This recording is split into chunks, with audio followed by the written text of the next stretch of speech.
Well, it's almost time for our main event, which is not a match. Thank God at this point on this program. They announced how did they phrase it? A celebration. A celebration of the inner circle. It looked more like a dinner circle jerk. Eric Bischoff hosts the celebration of the inner circle. Do they fly him in from Wyoming for this? And does he do it on purpose? This is like his fifth appearance on AEW where he just shows up and it's not a surprise anymore. Well, no, they announced it ahead of time even. Eric Bischoff will host the celebration of the inner circle. But he is a 60-plus-year-old senior citizen during a pandemic flying across the country to stand there and do a partial promo and then stand back in the corner and watch this shit?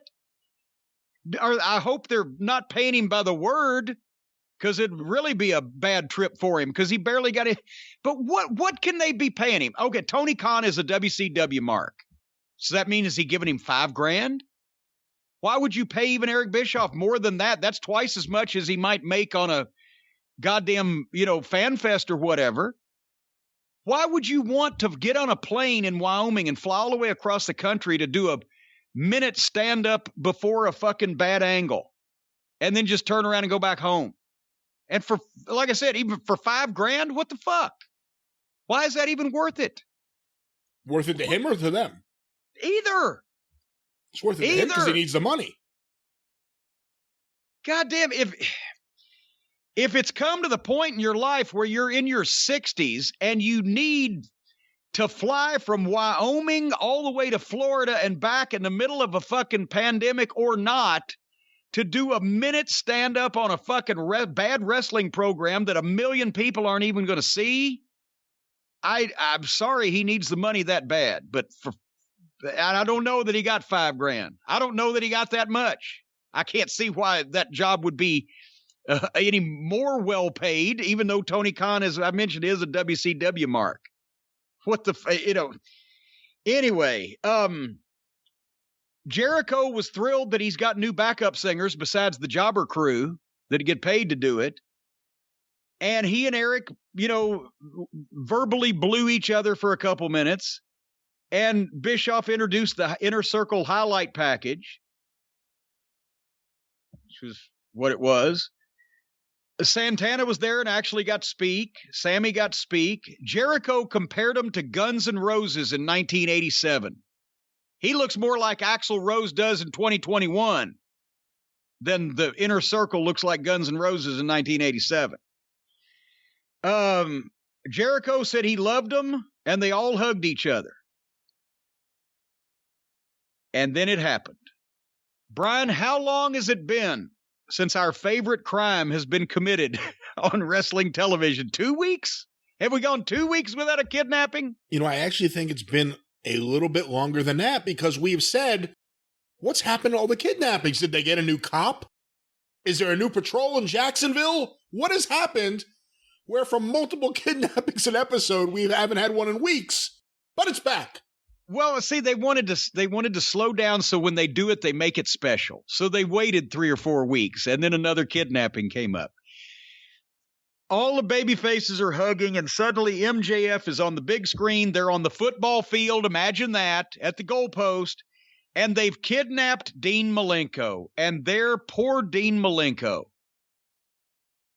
a serious guy and a serious wrestler and a no-nonsense individual professionally all his life, is forced to sit there with a goofy look on his face like they've beat him up because he's close to Jericho. They established that last week when they saw Jericho talking to Dean Malenko for 10 seconds in the back. And that's when they have established. Why bother to go through a months-long build-up where you tell the story repeatedly of how Dean Malenko has helped and aided Jericho in his life and how close they are and their families or friends or whatever, when you can just have them talking in the back for 10 seconds the week before? But Jericho is so distraught that Dean Malenko has been kidnapped and assaulted, that they immediately run next door to the football field. Well, no. Ortiz, Santana, and Sammy run with great speed to the football stadium. Jericho, go back and watch Jericho running. Okay, I must admit, I was watching the guys who were more fleet of foot. He gets lost in the dust. You lose Chris Jericho because he can't run. So about 5 minutes after the other guys get there, a golf cart pulls up and Jericho gets out. But anyway, so of course the Pinnacle jumps them from behind because they've been hiding in the concourse, the breezeway outside the fucking field, and they jump them as they're on the way. And to promote Football Field Fuckery 2, this time they're going to be serious when they have a 10-man fight on a football field. They pile drive all the baby faces all at the same time, including the FTR pile drove 2 of the fucking baby faces off the edge of the bleacher seats through tables onto the football field. And all the baby faces are left laying. Which, have you noticed that if you're a baby face in this company, whether you win or lose your match, you're getting a shit kicked out of you one way or the other.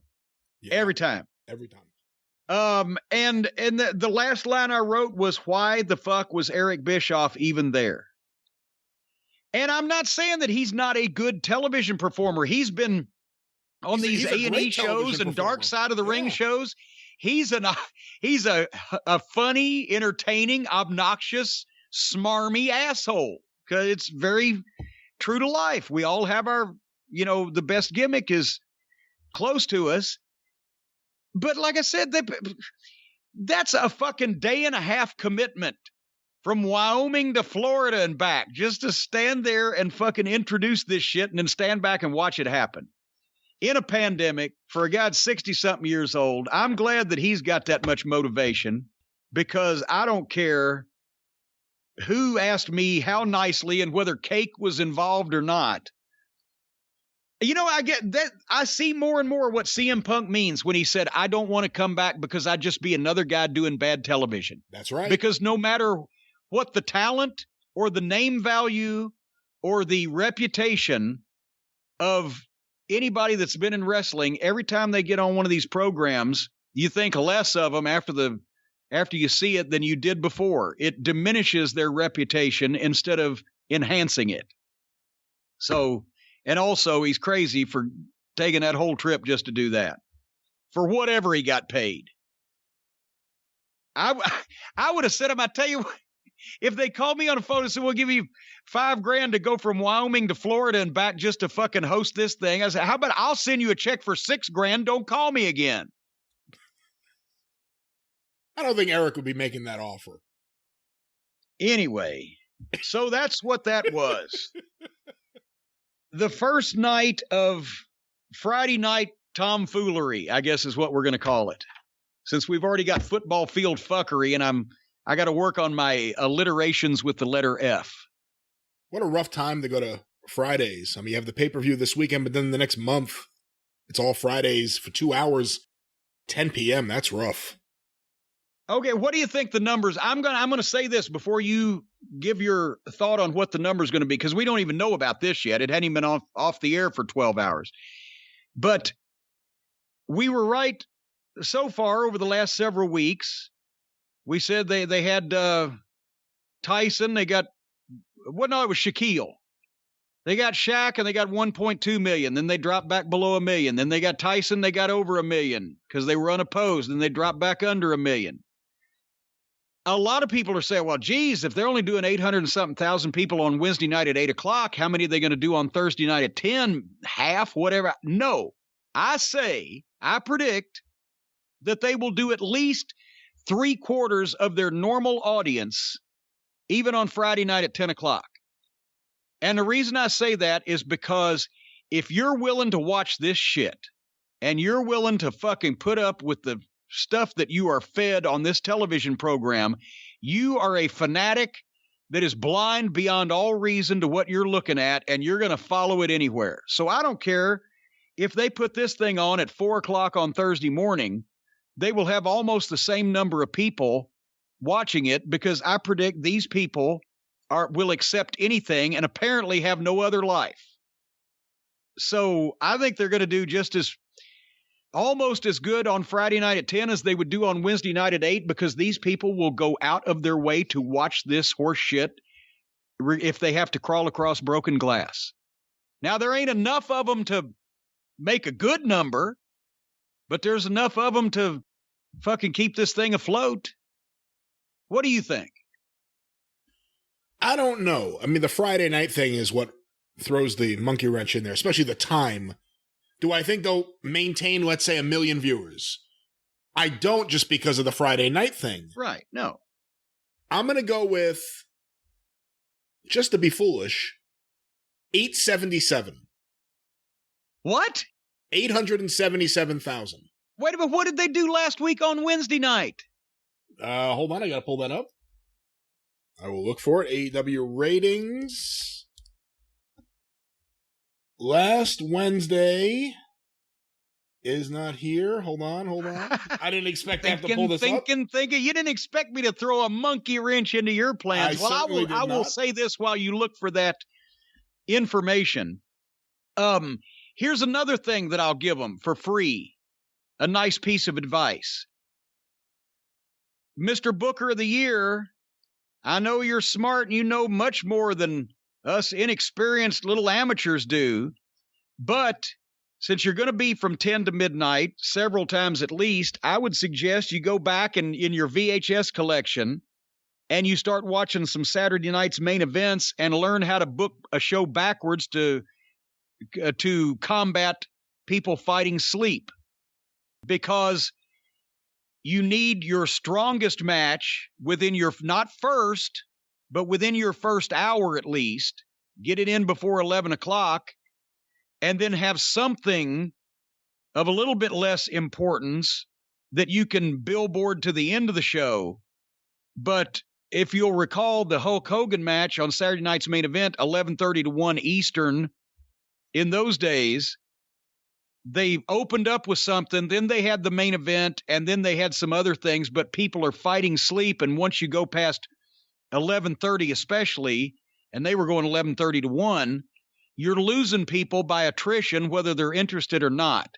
So if he keeps trying to format that, well, goddamn, the way this show is formatted, it's in a mix master. You don't know what the fuck time of day it might be on. You can't tell, but it would behoove Mr. Khan to not expect the main event to go on at 11:40 p.m. and to be the highest rated segment from this, in these programs. So I would put my important shit, I'd front load it to at least get into prime time before 11 o'clock comes.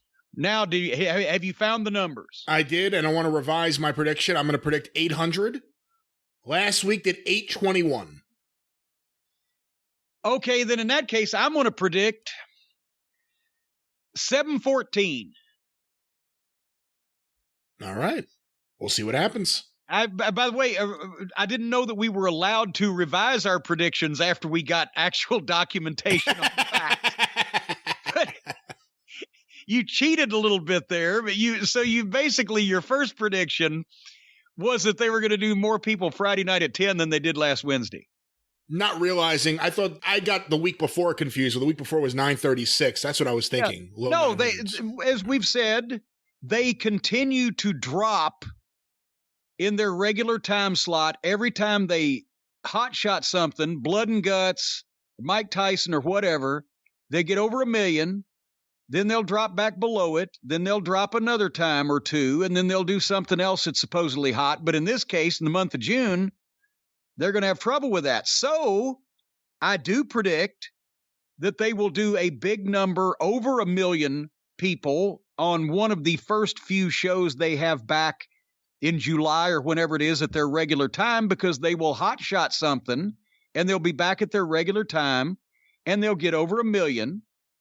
And then those extra 200,000 or 300,000 people will have reminded themselves that this program is the shits, and they won't come back until the next time that something gets hot-shotted.